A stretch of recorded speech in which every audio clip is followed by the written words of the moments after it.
Olá, pessoas! No vídeo de hoje vamos falar sobre povos indígenas. Você sabia que os indígenas foram os primeiros habitantes do nosso país? Bem antes dos portugueses chegarem aqui.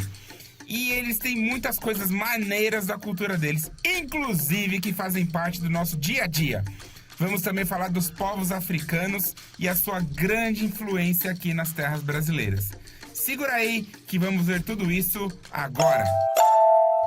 Antes do descobrimento de Cabral, os indígenas habitavam tipo aqui. Hoje em dia existem mais de 300 povos indígenas espalhados pelo Brasil. E cada um deles se organiza na sua própria maneira com seus costumes, tarefas e regras para viver o dia a dia. Nessas comunidades, os homens e as mulheres dividem as atividades diárias e elas têm funções bem diferentes. As mulheres geralmente fazem a colheita, preparam os alimentos e fabricam redes e outros objetos que são úteis no dia a dia da tribo. Os homens cuidam da pesca, da caça de animais, eles preparam a terra para a plantação, além de construírem as casas, as ocas e os espaços religiosos para toda a aldeia. Mas assim, não existem atividades mais importantes ou menos importantes. Homens e mulheres garantem o funcionamento da aldeia de uma maneira conjunta. Pense bem, se não tiver caça, não tem como cozinhar. E se não tiver cozinha, eles não têm energia para construir as casas. E se não tiver as casas, ele não tem onde pôr as redes. E se não tiver as redes, os homens não têm onde dormir. E aí eles não teriam força para caçar e pescar direito. Aí também não teria comida, aí também não teria energia, aí não teria casa, não teria rede, que não tem caça, que não tem cozinha, que... Vocês entenderam. Inclusive, as pessoas mais velhas são muito importantes para a aldeia. São elas que ensinam às crianças os costumes e as tradições da comunidade e transmitem os diversos ensinamentos que os pequenos curumins têm que aprender para viver na aldeia. Por falar em crianças indígenas, elas são o futuro da aldeia. E sabendo disso, os índios adultos já dão um jeitinho ali de envolvê-los nas atividades cotidianas. Porque é vendo que se aprende. Eles aprendem as atividades, os trabalhos, as festas e até as brincadeiras de seu povo. Os meninos sempre ficam na cola do pai e as meninas na cola da mãe, já que eles têm funções diferentes, lembram? Desse jeito, cada um já se liga no que tem que fazer quando chegar a hora de assumir a aldeia. Mas você deve estar pensando assim, mas essas crianças, elas não brincam? Não se engane, os curumins brincam e brincam muito. Criança é igual em todo lugar do mundo, e aqui não é diferente. Geralmente eles brincam em grupos e têm muito mais contato com a natureza que as crianças da cidade. Olhem aí exemplos de brincadeiras indígenas. Peteca, jogo da onça, arranca-mandioca, sol e lua, melancia, tucuxi, corrida do saci e muitas outras.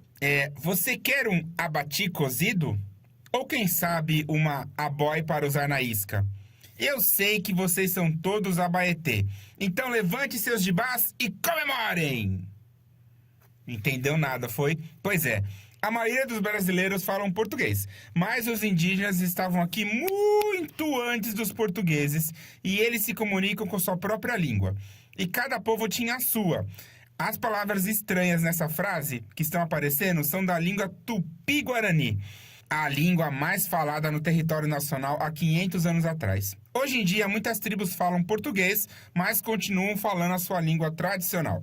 As línguas indígenas estão no meio do nosso vocabulário em nomes de cidades, nomes próprios, ruas, alimentos, animais e muitos outros objetos e coisas que você vê por aí. Quando se fala de arte, pensamos logo em quê? Numa galeria de quadros, esculturas, desenhos e música, certo? Pois os indígenas geralmente não fazem arte pela arte, como um quadro na parede. Eles incorporam sua arte em tudo o que eles produzem. Nos seus objetos que são usados no dia a dia, podem ser encontrados desenhos, padrões e cores características da cultura do seu povo. Isso inclui vasos, cerâmicas, redes, tapeçarias, cestas, arco e flecha e muitas outras coisas.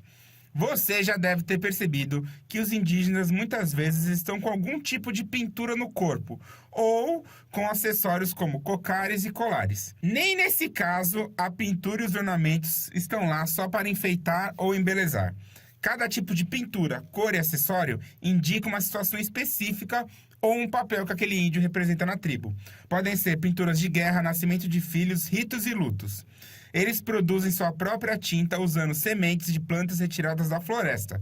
Assim, as cores mais comuns são vermelho, que é extraída do urucum, preto, que é fornecida pelo óleo de genipapo misturado com cinzas da fogueira, amarelo, extraindo do açafrão, branco, extraindo da tabatinga. E para pintar, eles são muito criativos. Usam gravetos, o próprio dedo e até fazem carimbos com os caroços de frutas partidas ao meio. A arte indígena é bem complexa e rica. Eles gostam de representar a natureza com formas geométricas e cada grupo e tribo tem o seu próprio estilo. No passado, o Brasil recebeu muitas pessoas em seu território contra a vontade delas. Elas eram obrigadas a trabalhar nas plantações, nas minas de ouro, no comércio e em atividades domésticas e não recebiam nada por isso. Esse trabalho forçado é chamado de trabalho escravo. Grande parte dos escravos vieram da África de diversas tribos e países diferentes, trazendo a sua cultura e seus costumes. Essa mão de obra africana teve grande influência na formação da nossa cultura e na construção do nosso país. Por muito tempo eles lutaram por liberdade, que infelizmente demorou 385 anos para acontecer. A capoeira é uma das mais conhecidas heranças africanas do Brasil. Ela mistura artes marciais, esportes, dança e música. A capoeira ainda é extremamente popular em todo o país. E os ritmos musicais que os africanos trouxeram variam entre samba, frevo, o maracatu. Todos eles vieram da África. Outra herança muito importante é a culinária. Você sabia que o café, a melancia vieram da África? E também a pimenta malagueta, o quiabo e o jiló.